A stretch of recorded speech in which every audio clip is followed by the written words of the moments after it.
Scott Kim, are you ready? Sure. I need to share my screen here. Everybody see on numbers and games? Yes. Great. So I knew John. I've met him at many conferences. I was a contributor to Martin Gardner's wonderful column in Scientific American, and of course, John was probably one of the most frequent and best loved contributors. So got to know him through the Martin Gardner community, and which includes many of the people here. One thing I really appreciated about John, Aaron just referred to it, was first of all, he made a decision early on to not care too much about what other people thought. It was okay to just pursue whatever he was interested in, and maybe it would lead someplace significant, and maybe not, but that not worrying about, just going ahead and pursuing what was interesting is very inspiring to me right now.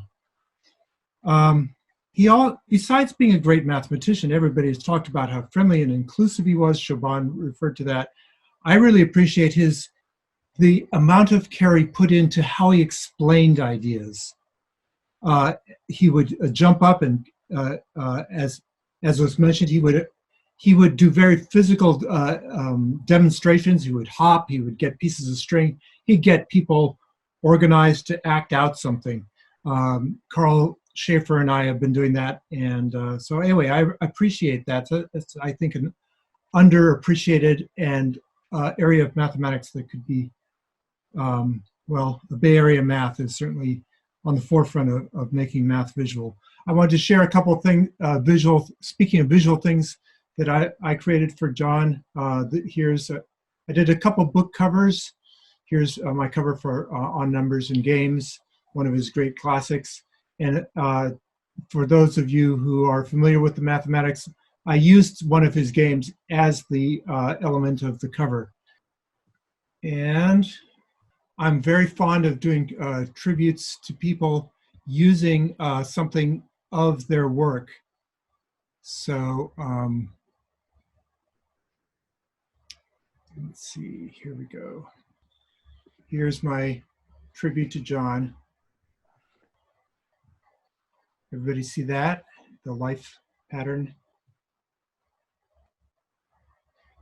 That's all I have. Thank you very much. Thank you, Scott. It's a very nice pattern. I'll share a link in the chat. Thank you. Up next, Tom Rokicki. Ready? Yes, I'm ready. Great. So my name is Chaim Rokicki, and I'm just another hacker. Can everybody see a little light thing on the bottom? I'm going to guess the answer is yes. So John Conway contributed a great deal to mathematics, but he also contributed a great deal to programming and computer science, maybe a little indirectly, but it can't be understated how impactful his game of life was. I mean, for many people, my generation, it was a gateway drug into computers and programming. About the time I was growing up, microcomputers were just becoming a thing. And when you bought a microcomputer, you got a little box and you got to type in, a little basic program, and that was about all you could do. You could type in little basic programs and run them. And so there were a lot of really stupid games like Hunt the Lumpus or biorhythms and stuff like that. But there was one game that really stood out, and that was Conway's game of life. You put that 20 lines, 30 lines into your program, and you press start, and all sorts of wonders started happening. And this is Conway's game of life. So there's Gasper's glider gun, and we got a nice restful city over here of blocks. And when I was a boy, I used to sit there and I just used to run this thing and just see what would happen. And it was just so much fun to watch it. And now I'm all discombobulated. Anyway, the city would blow up and you never know what would happen next, right? So would the city come back and blow up the gliders, etc. So anyway, this was fascinating.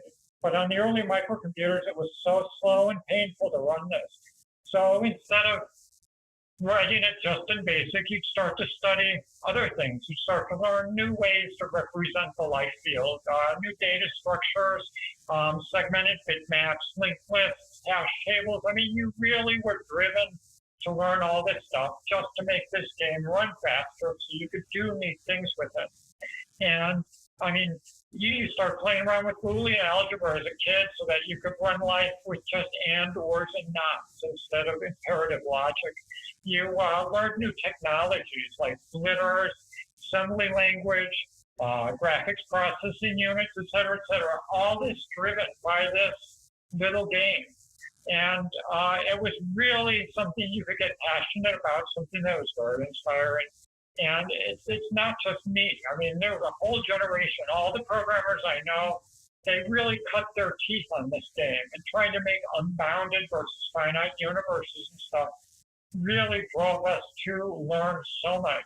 And I really have to thank John Conway for that because it was absolutely phenomenal.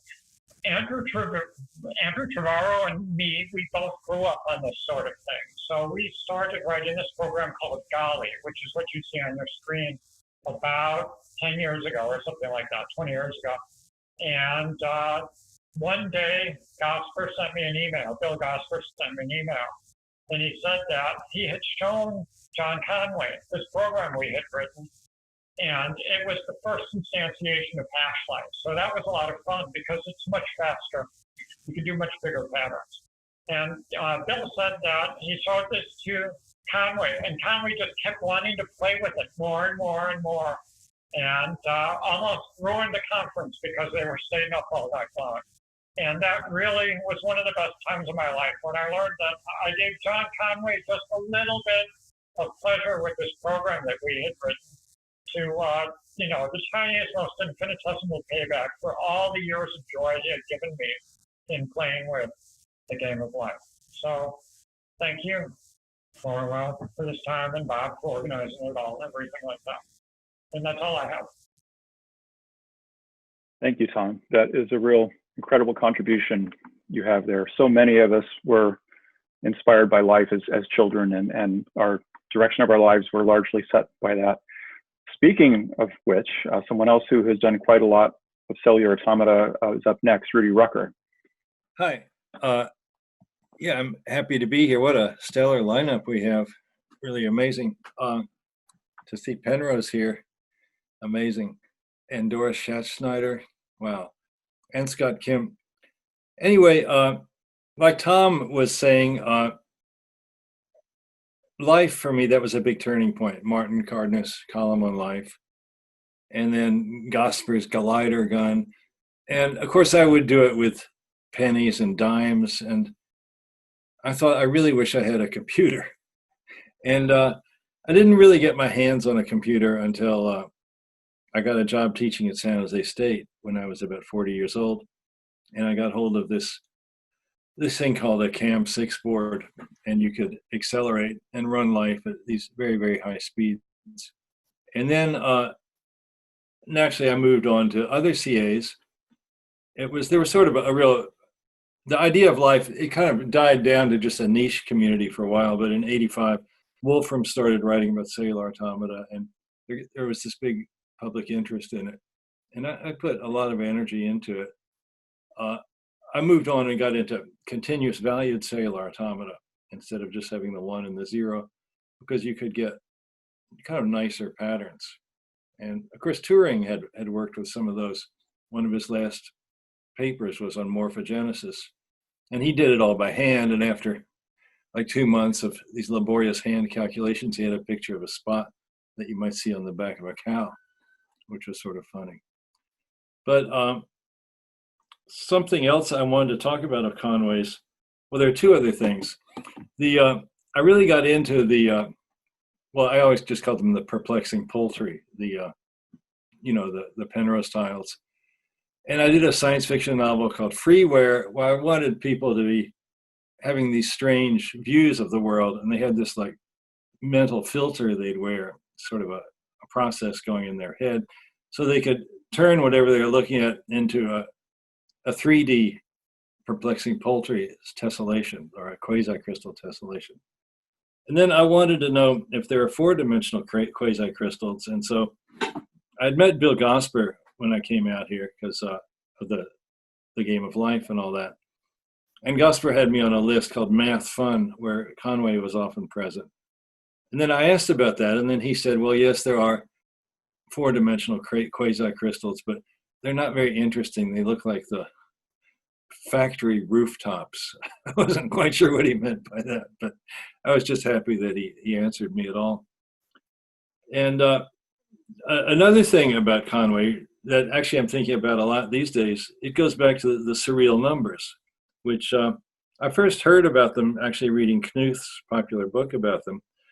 And then later, when I read Siobhan Roberts' wonderful biography of Conway, I found out more about his interest in it, and how he had even hoped that they might help find a way to help make a progress on Cantor's continuum problem. And it turned out they didn't really seem to have much leverage on that problem, but Conway had, I think he even talked to Kurt Gödel about it, but he was, it was hard to surprise Kurt Gödel. Whatever you thought of, he'd already thought of. But the book with the wonderful cover by Scott Kim, I went ahead and got that and I studied it.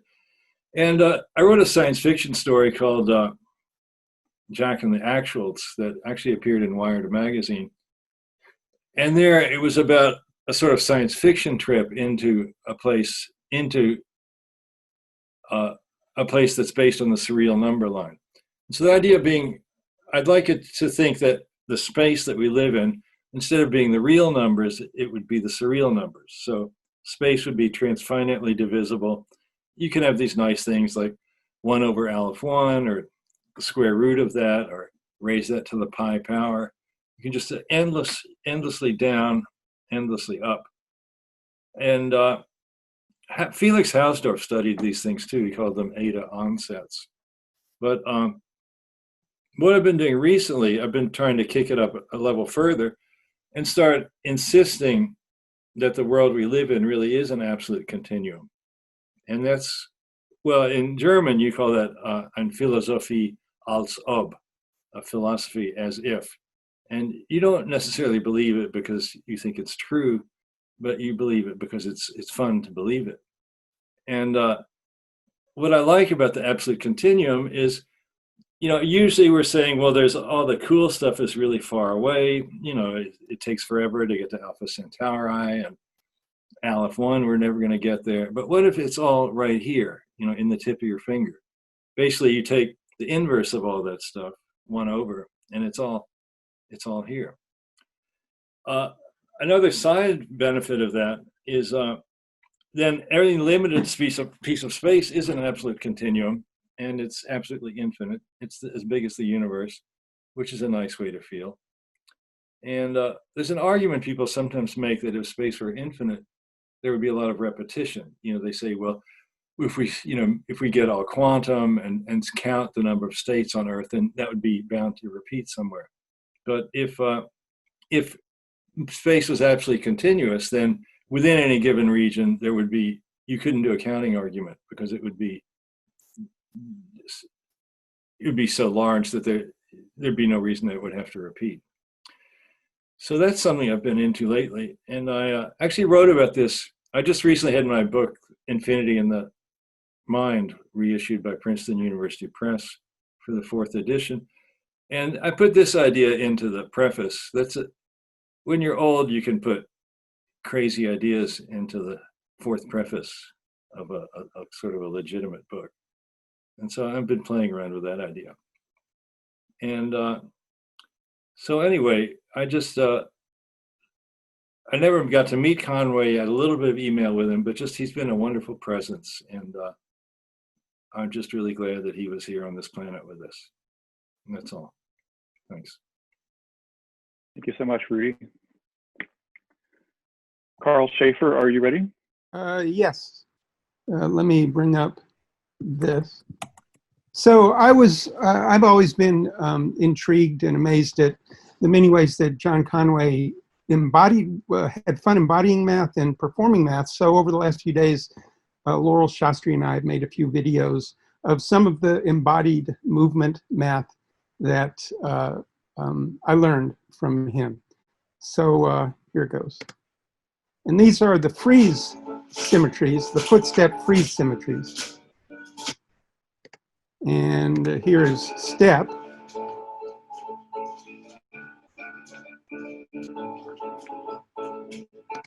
And sidle, this is a little different version of sidle that you may have seen before, but it has sidle symmetry.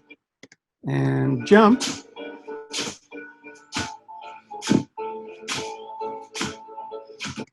And spinning sidle.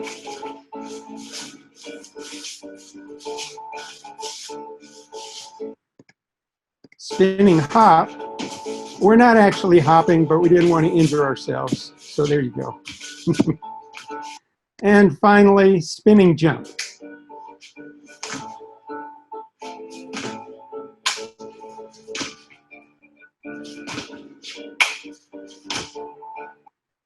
And one more, you've seen a little bit of this that Tim did, but there's a variation that I learned from Conway recently. And this is him showing me what I'm about to show you. Most of you have probably seen this method of tying a knot in a piece of rope without letting go of the ends. Conway was very fond of it. I learned it from him at a conference in the 1990s, and you've probably seen it before. There's a little trick, it makes the trefoil knot. But a few years ago at the Moves conference, I sat next to Conway, and he showed me how to start out similarly to that last trick and stop in the middle and ask somebody watching whether they want to see you make either the figure-8 knot or the unknot or the trefoil knot. So if they say, oh, I'd like to see the figure-8 knot, there's the figure-8 knot. And if they say, you know, I think I'd like to see the unknot, well, you stop at the same place, and that's pretty easy to do. But what if the person says, you know what, I'd like to see the trefoil knot. Laurel, would you like to see the trefoil knot? Of course. Okay, well, pull those taut. And there's the trefoil knot. And there's, let me get out of this. There's one more, and partly inspired by James Tanton's International Math Salute, but also learned a very slight variation on something I learned from Conway. One of the first body math things I saw John Conway do was at a conference where he said, I'm going to show you how to start with your palm facing up, turn it over without rotating your forearm. And he proceeded to do these 6 right angle turns, and the palm is facing down. In honor of that, in the days in which we now can't shake hands, show you what I call the mathematical hello that I've shown the Bay Area math and art folks. We start with the palm facing us, do the 6 right angle turns, and wave hello. And that's what I've got. Thanks. Thank you. Chaim, are you ready? Yes, thank you. So first of all, that was really cool, Karl. I really enjoyed the sidle hop stuff. I just would like to say a little bit about what it was like for me personally. Knowing and working with John was, of course, really amazing and magical, and getting to work with him was truly one of the central wonderful things in my entire life. And hands down, he was the best teacher I ever had.